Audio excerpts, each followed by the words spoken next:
இதுவரைக்கும் சந்திராஸ் கிச்சனை சப்ஸ்கிரைப் செய்யாதவர்கள் ரெட் கலர் சப்ஸ்கிரைப் பட்டனை ப்ரெஸ் பண்ணி சப்ஸ்கிரைப் பண்ணிக்கோங்க. கூடவே பக்கத்தில் இருக்கிற பெல் பட்டனை ப்ரெஸ் பண்ணுங்க. எங்களுடைய அப்டேட்ஸ் உடனுக்குடன் உங்களை வந்து சேரும். Hi friends, welcome to Chandra's kitchen. இன்றைக்கி நம்ம ஒரு சுவையான அதலக்காய் சாம்பார் எப்படி செய்கிறதுன்னு பார்க்கலாம் வாங்க. இந்த அதலக்காய் சாம்பாருக்காக நான் 100 கிராம் அளவுக்கு துவரம்பருப்பை வேக வைக்க போகிறேன். துவரம்பருப்பை ஏற்கனவே கொஞ்சம் நேரம் தண்ணியில் போட்டு அலசி எடுத்து வச்சுருக்கேன். ஒரு 3 பூண்டை வந்து நான் இதோட சேர்த்துக்கிறேன். கொஞ்சம் போல் மஞ்சள் தூள் சேர்த்துடலாம். இந்த பருப்பு வேகிறதுக்கு தேவையான அளவு தண்ணி சேர்த்துக்கலாம். இப்போ நம்ம குக்கரை மூடிட்டு ஒரு 2 விசில் வர அளவுக்கு வெயிட் பண்ணலாம். அதலக்காய் வந்து நிறைய பேருக்கு தெரியுமான்னு தெரியல. அதலக்காய் வந்து இந்த மாதிரி இருக்கும். இது வந்து பாவக்காய் மாதிரி கொஞ்சம் கசப்பாக தான் இருக்கும், ஆனால் உடம்புக்கு ரொம்பவே நல்லது. இது வந்து பார்த்திங்கன்னா மெயினாக அல்சர், அதுக்கப்புறம் குடல் புழு, அதுக்கப்புறம் பார்த்திங்கன்னா சுகர் பேஷண்ட் மெயினாக இதை வந்து சாப்பிட்றது ரொம்ப நல்லது. வயிறு பிரச்சனை இருக்கவங்க சாப்பிட்றது ரொம்ப நல்லது. இந்த அதலக்காய் வந்து பார்த்திங்கன்னா அதிகமாக சென்னையில் கிடைக்குமான்னு எனக்கு தெரியல. பட் வந்து நாங்கள் வந்து சாத்தூரில் வந்து இது அதிகமாக கிடைக்கும். அதுக்கப்புறம் வந்து பார்த்திங்கன்னா நம்ம மதுரையிலையும் அதிகமாக கிடைக்கும். மதுரை அதுக்கப்புறம் ராம்நாடு சைட்லலாம் இதை வந்து விற்பாங்க.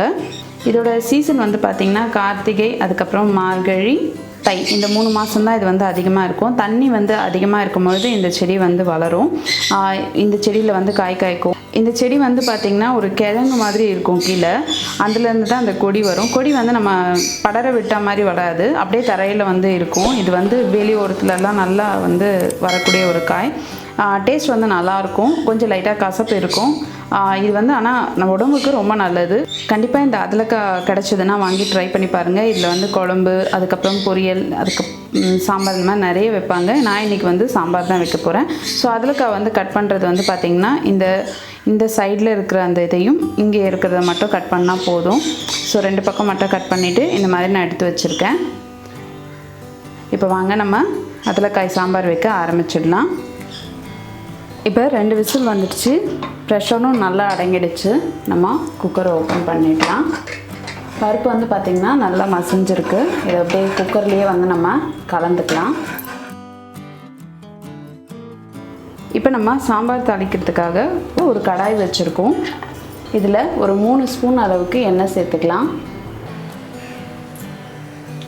எண்ணெய் நல்லா சூடாகட்டும்.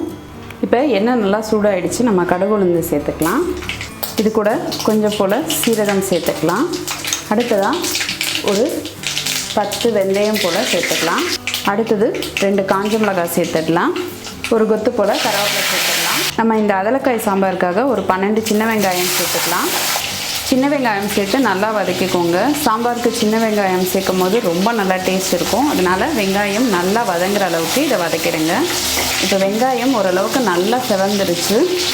ஒரு மீடியம் சைஸ் தக்காளியை வந்து கட் பண்ணி இதோட சேர்த்துக்கலாம். தக்காளி சேர்த்து நல்லா வதக்கிடுங்க. கொஞ்சம் போல் மஞ்சள் தூள் சேர்த்துக்கலாம்.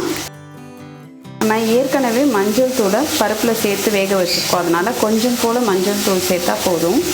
இப்போ வெங்காயம் தக்காளி நல்லா வதங்கிடுச்சு. நம்ம அதலக்காயை இதோட சேர்த்துக்கலாம்.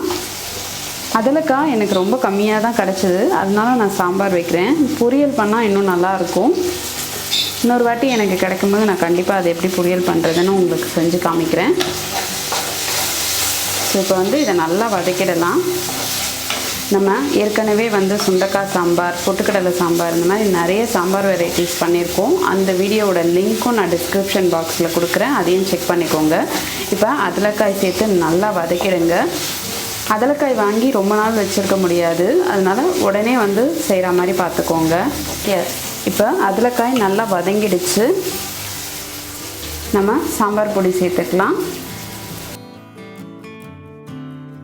நான் ஒரு 2.5 ஸ்பூன் அளவுக்கு சேர்த்துருக்கேன்.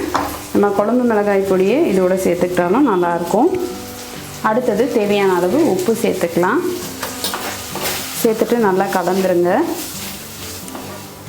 கொஞ்சம் போல் தண்ணி சேர்த்துக்கலாம்.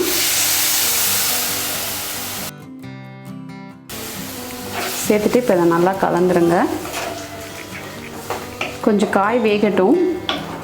இது வந்து சீக்கிரமாகவே வெந்துடும், ரொம்ப நேரம் வேக வைக்கணும்னு அவசியம் இல்லை. கொஞ்சம் கொதித்ததும் நம்ம வந்து பருப்பு சேர்த்துக்கலாம். இப்போ காய் வந்து வெந்துருச்சு, எண்ணெய்லாம் பிரிஞ்சு வர ஆரம்பிச்சிருச்சு. நம்ம இந்த ஸ்டேஜில் ஏற்கனவே வேக வச்சு எடுத்து வச்சுருக்கிற பருப்பை சேர்த்துக்கலாம். அடுத்ததாக நம்ம புளி கரைச்சல் சேர்த்துடலாம்.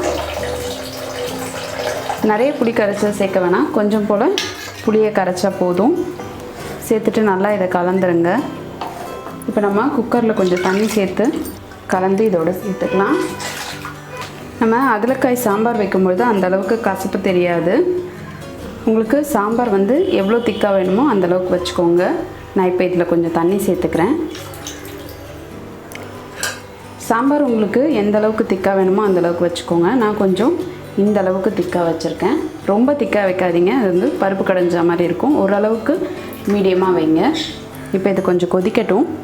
இப்போ சாம்பார் கொதி வர ஆரம்பிக்குது, நம்ம கலந்து விட்டுடலாம். சாம்பார் வந்து ரொம்ப நேரம் கொதிக்கக்கூடாது, ஒரு 2 கொதி கொதிச்சா போதும். ரொம்ப நேரம் கொதிச்சுதுன்னா அது வந்து ஒரு பழைய சாம்பார் சாப்பிட்ற மாதிரி ஸ்மெல் வரும். அதனால் சாம்பாரை ரொம்ப நேரம் கொதிக்க விடாதீங்க. கொஞ்சம் 2 கொதி வந்த உடனே நம்ம ஆஃப் பண்ணிடலாம். இப்போ சாம்பார் கொதி வர ஆரம்பிச்சிடுச்சு. இந்த டைமில் நம்ம கொஞ்சம் பெருங்காயத்தூள் சேர்த்துடலாம். சேர்த்துட்டு கலந்துருங்க.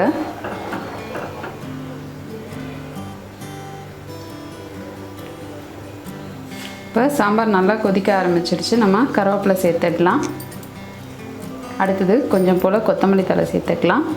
இப்போ நம்மளுடைய சுவையான அதலக்காய் சாம்பார் சூப்பராக ரெடி ஆகிடுச்சு. நீங்களும் இந்த அதலக்காய் சாம்பாரை உங்கள் வீட்டில் ட்ரை பண்ணி பாருங்கள். ட்ரை பண்ணி பார்த்துட்டு உங்களுடைய ஃபீட்பேக்கையும் கமெண்ட்டையும் எங்களுக்கு சொல்லுங்கள். இதே மாதிரி இன்னும் நிறைய ரெசிபிஸ் உங்களுக்காக வந்துகிட்டே இருக்குது. இதுக்காக நீங்கள் செய்ய வேண்டியதெல்லாம் சந்திராஸ் கிச்சனுக்கு இது வரைக்கும் சப்ஸ்கிரைப் பண்ணலன்னா சப்ஸ்கிரைப் பண்ணிவிடுங்க. பக்கத்தில் இருக்கிற பெல் பட்டனையும் ப்ரெஸ் பண்ணுங்கள். நான் இன்னொரு சுவாரஸ்யமான ரெசிபியோடு உங்களை சந்திக்கிறேன். நன்றி, வணக்கம்.